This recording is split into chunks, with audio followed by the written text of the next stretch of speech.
새해가 되면 저는 하는 일이 있습니다. 새해라는 설레임을 가지고 다이어리를 삽니다. 사는 것부터 좀 설렙니다. 아마도 새로움이라는 설렘도 있으면서 무언가를 다시 시작할 수 있는 명분이 우리에게 주어지기 때문에 설레는 것 같습니다. 작년에는 이루지 못했던 목표를 다시 세우고 또 작년에 달성했던 것을 더욱 다듬을 수 있는 기회가 우리에게 생긴 것만 같습니다. 그래서 이 시작을 잘하고 싶은 마음이 있어서 다이어리도 사고 새해 다짐을 적기도 합니다.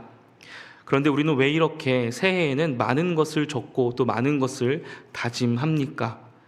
새해가 아니라 이런 것들은 매일매일 해도 좋은 것들인데 새해가 되기까지 기다렸다가 새해가 되면 우리는 시작하는 일에 몰두합니다. 아마도 새로운 시작이라서 그런 것 같습니다. 이 시작이라는 것은 중요합니다. 또 우리가 그렇게 중요하다고 생각을 합니다. 시작이 반이라는 말도 있고 첫 단추를 잘 꿰어야 한다는 말이 있듯이 시작은 굉장히 중요합니다. 우리를 설레게도 하고 우리의 삶을 다시금 일으키기도 하는 것이 바로 이 시작인 것 같습니다. 성경 말씀도 이 시작을 매우 중요하게 생각합니다. 창세기를 보면 1장 1절에 그 시작은 태초에 하나님이 천지를 창조했다는 아주 중요하고 명백한 말씀으로 시작을 합니다. 성경은 시작을 중요하게 생각합니다. 이제 2025년도가 되었습니다. 여러분들에게 새해에 복이 있기를 소망합니다. 그 복이 우리를 살리고 그 복이 우리를 더 하나님께로 이끄는 복이 우리 가운데 있기를 소망합니다. 우리 모두 2025년도 그 시작 앞에 서 있습니다. 앞으로 우리가 어떻게 나아가야 할지를 우리 오늘 말씀을 통해서 함께 살펴보고자 합니다. 오늘 말씀 1장 1절은 조금 독특하게 시작합니다. 출애굽기 1장 1절입니다. 야곱과 함께 각각 자기 가족을 데리고 애굽에 이른 이스라엘 아들들의 이름은 이러하니. 이렇게만 보면 무엇이 독특한지 잘 보이지 않습니다. 개역 개정에는 한 단어가 생략되었기 때문에 이 독특함이 조금 보이지 않습니다.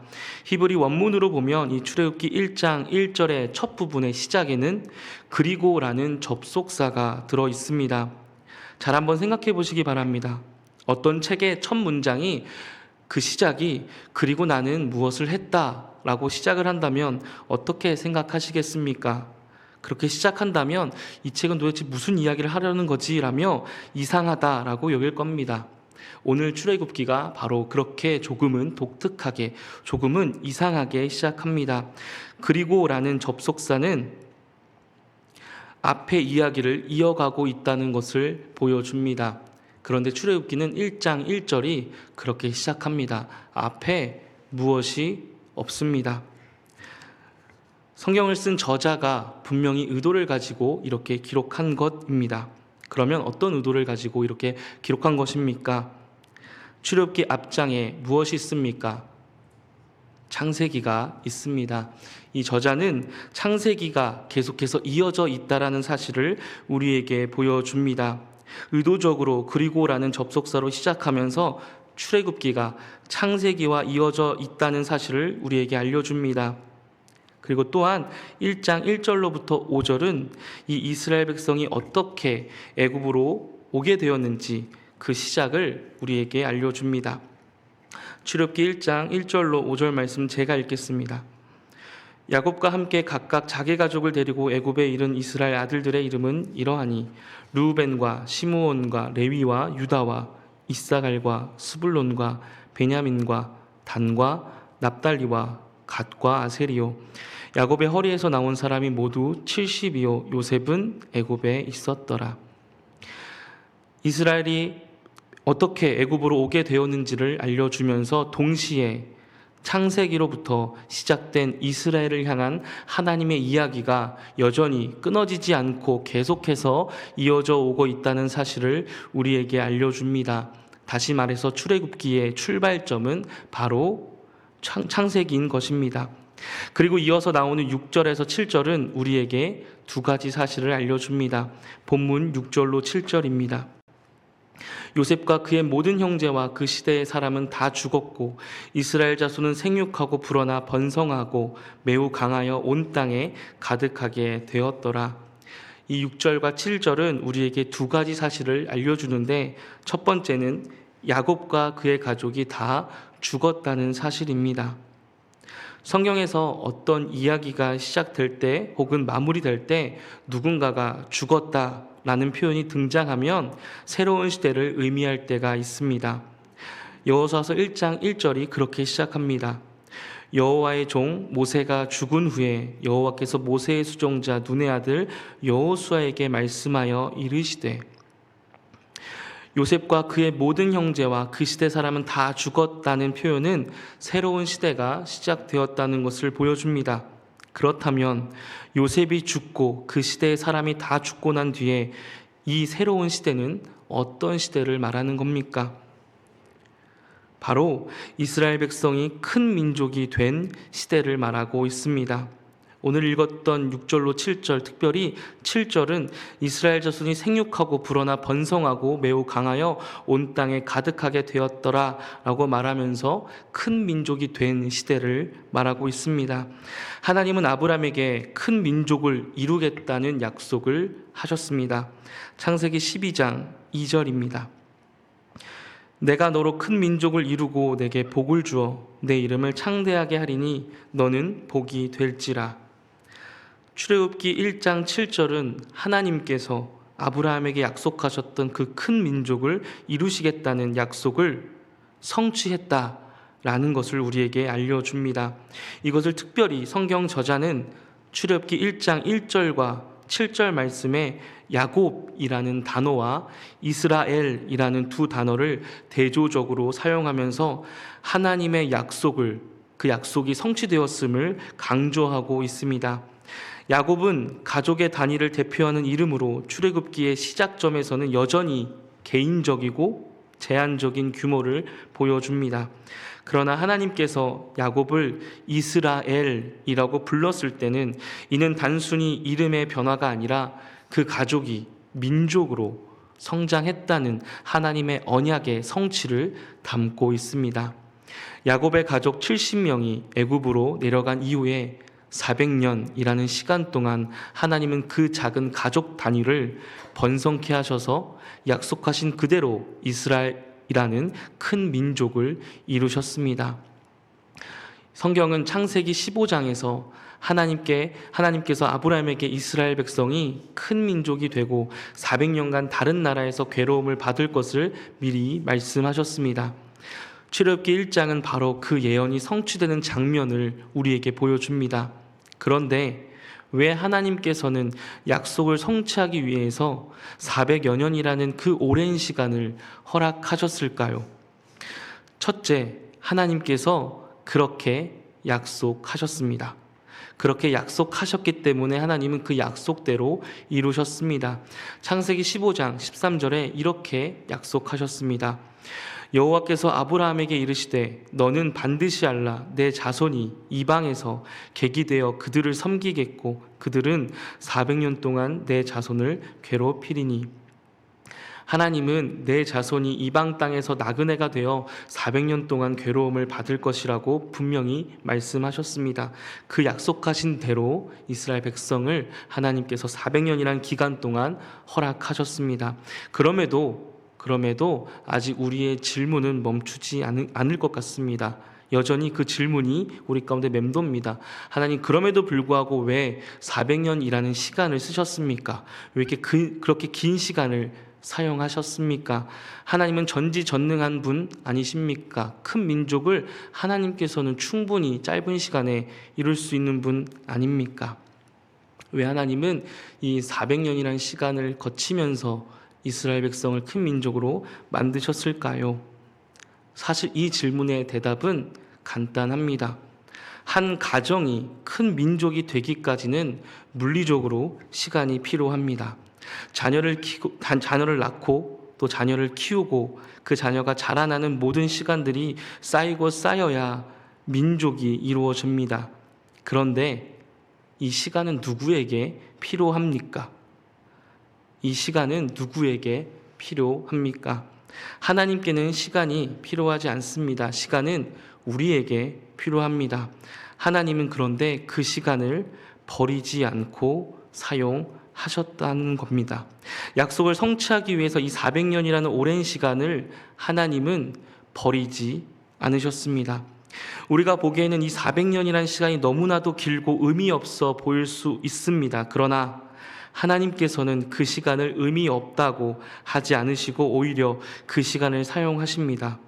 그리고 그 시간을 통해서 하나님은 하나님의 계획을 이루셨습니다. 큰 민족을 이루기 위해서는 시간이 필요합니다. 그런데 그 시간만 있다고 해서 될 일은 아닙니다. 하나님께서 약속하셨기에 그 약속을 400년간 그 민족이 큰 민족이 되기까지 하나님은 그들을 돌보셨고 그들과 함께 하셨습니다. 출애굽기 1장 7절은 하나님께서 아브라함에게 약속하신 것이 성취되었음을 분명히 보여줍니다. 이스라엘 자손은 생육하고 번성하여 매우 강하여 온 땅에 가득하였더라. 이 표현은 창세기에서 하나님께서 아브라함과 이삭과 야곱에게 말씀하셨던 그 말씀의 내용입니다. 창세기 28장 3절로 4절입니다. 전능하신 하나님이 내게 복을 주시어 내가 생육하고 번성하게 하여 내가 여러 족속을 이루게 하시고 아브라함에게 허락하신 복을 내게 주시되 너와 함께 내 자손에게도 주사 하나님이 아브라함에게 주신 땅 곧 내가 거류하는 땅을 내가 차지하게 하시기를 원하노라. 하나님은 아브라함과 이삭, 야곱에게 말씀하셨던 약속을 잊지 않으시고 성취해 가셨습니다. 단순히 그 시간이 흘러간 것이 아니라 하나님은 그 시간을 사용하셨고 그 긴 기간 동안 하나님은 그 큰 민족이 되도록 인도하셨고 하나님이 이스라엘 백성을 약속하신 대로 큰 민족으로 만들어 주셨습니다. 그런데 이 출애굽기는 여기서 끝나지 않습니다. 오늘 우리는 1장 1절로 7절을 함께 읽었습니다만 이것은 출애굽기의 서론입니다. 출애굽기의 본격적인 시작은 8절입니다. 출애굽기 1장 8절입니다. 요셉을 알지 못하는 새 왕이 일어나 애굽을 다스리더니 출애굽기 1장 8절은 이렇게 말합니다. 요셉을 알지 못하는 새 왕이 일어나 애굽을 다스리더니 이 말씀은 이스라엘 백성이 갑작스러운 위기를 마주하는 장면입니다. 요셉의 시대가 끝나고 이제 새로운 왕이 등장하면서 이로 인해 앞으로 어떤 일이 펼쳐질지 우리에게 두려움을 줍니다. 요셉을 알지 못하는 이 새로운 왕은 과연 좋은 왕인가? 요셉을 알지 못하는 이 새로운 왕은 과연 어떤 왕인가? 이 문장은 앞으로 마주하게 되는 불안한 미래에 대한 두려움을 우리에게 줍니다.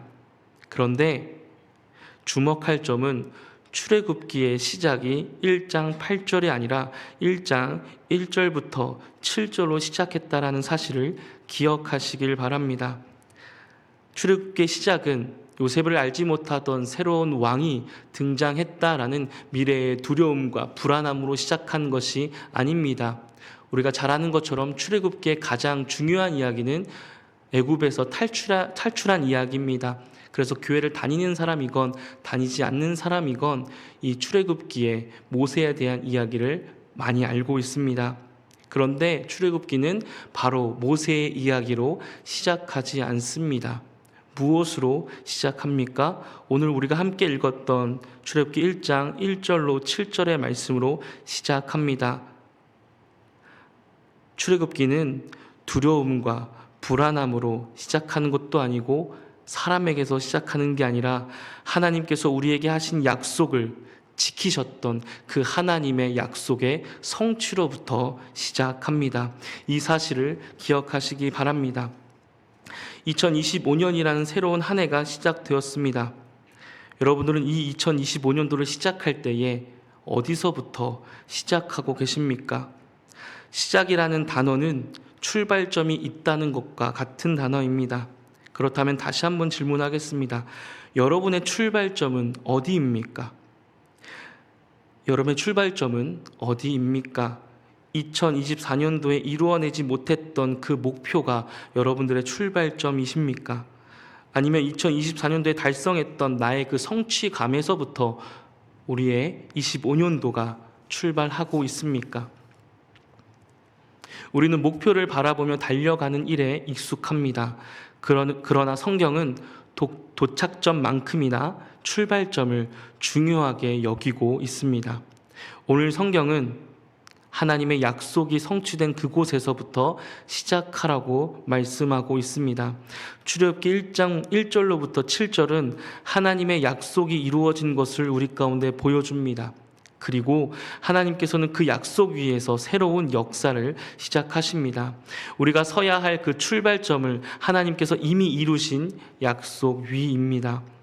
하나님께서 아브라함과 맺으신 그 약속, 큰 민족을 이루겠다는 그 약속처럼 우리도 하나님께서 우리 가운데 허락하신 그 약속 위에서, 특별히 하나님께서 성취하신 그 약속 위에서 우리가 시작했으면 좋겠습니다. 그러면 목사님, 어떻게 시작해야 합니까? 어떻게 시작해야 합니까? 우리 가운데 주신 그 약속이 무엇입니까? 바로 말씀입니다. 하나님 우리 가운데 말씀으로 약속하셨습니다. 수많은 약속이 성취되었음을 말씀을 통해서 우리 가운데 보여주셨고, 수많은 말씀을 통해서 우리 가운데 무엇을 또 약속하셨는지를 우리 가운데 알려주셨습니다. 그것이 바로 우리가 읽고 있는 이 말씀입니다. 우리는 그 말씀으로부터 시작해야 합니다. 또 우리가 시작하고 진행하는 모든 과정 속에서 우리는 이 말씀으로 다시 돌아가야 합니다. 제가 올해부터 유초등부 아이들과 함께 말씀을 나누며 유초등부에서 설교를 하고 있습니다. 너무나도 감격스러운 장면이 하나 있었습니다. 제가 말씀을 아이들과 전하면서, 예전에는 하나님의 말씀을 들을 때에 음성을 듣는 방법이 바로 하나님께서 직접적으로 사람에게 말씀하셔서 그 말씀을 통해서 사람들에게 전해줬고, 어떤 한 사람이 하나님의 말씀을 듣고 그 말씀을 전했다라고 설명했습니다. 그리고 질문을 했습니다. 그렇다면 2025년도 우리가 살아가는 지금 이 시대에서 우리는 어떻게 하나님의 음성을 들을 수 있을까라고 질문했을 때, 놀랍게도 우리 아이들은 하나같이 이렇게 대답했습니다. 성경이요, 성경이요 라고 대답을 했습니다.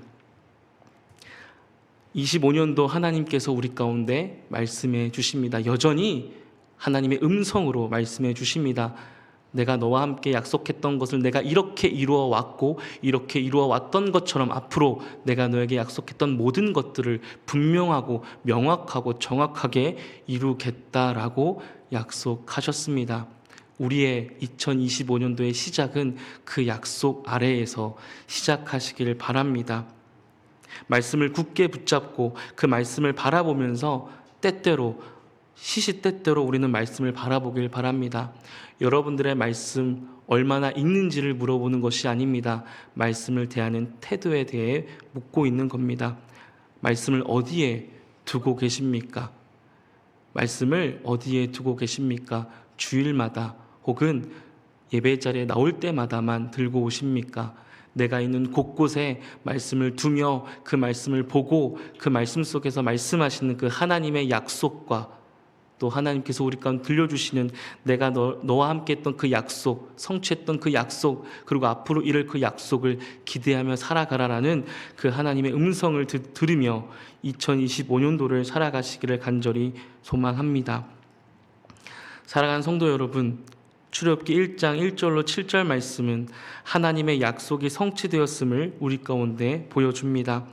하나님은 400여 년이라는 긴 시간 동안 이스라엘 백성이 큰 민족이 될 수 있도록 하셨습니다.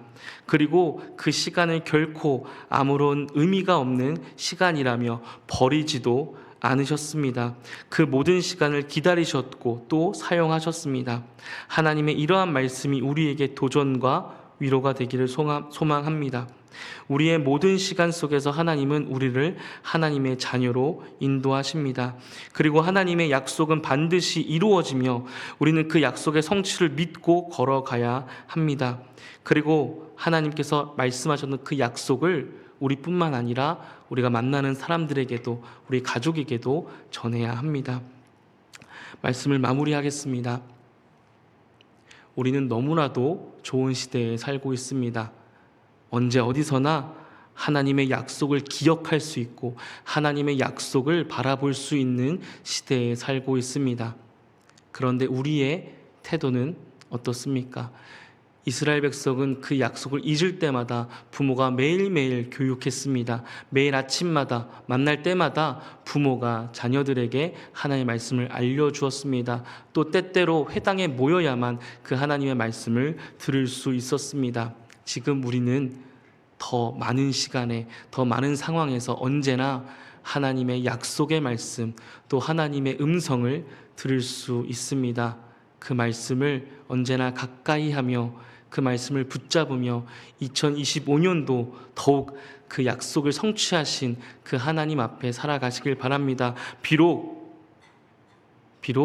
오늘 말씀의 8절처럼 두렵고 미래가 어려운 그 시작이 우리 가운데 있을지 모르지만 우리의 시작은 그 두려움이 아니라 하나님께서 우리와 함께 하셨다는 그 약속 위에 있음을 기억하며 이 시대를 살아갈 때에 말씀으로 바라보고 말씀으로 해석하고 말씀으로 이겨내고 승리하며 살아가는 우리 모두가 되기를 주님의 이름으로